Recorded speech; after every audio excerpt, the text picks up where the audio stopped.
Hi, this is Len Petron-Costa from the Leadership Quest, and this is your leadership tip of the month. You know, I'm asked a lot of times, what about delegation? I don't do it well, I don't do enough of it.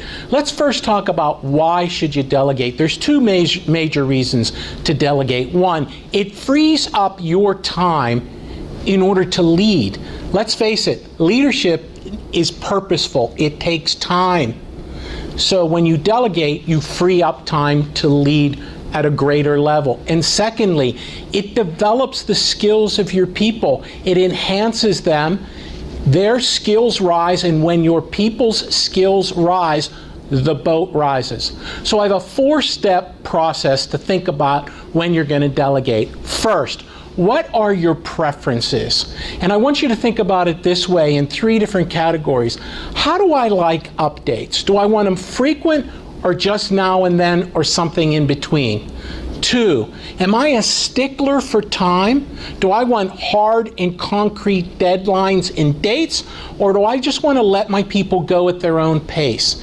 And lastly, am I results driven?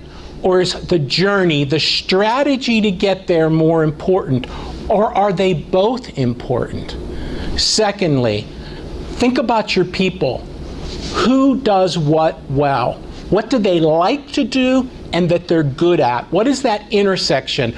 Look up Gallup's Strengths Finder. That will help you a great deal. But think about your people's capabilities.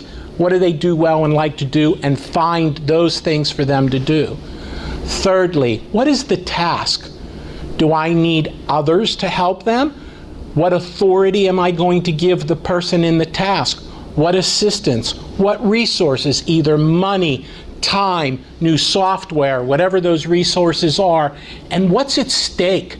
I need to tell them what's at stake in the delegation of this task. And lastly, assess and reward.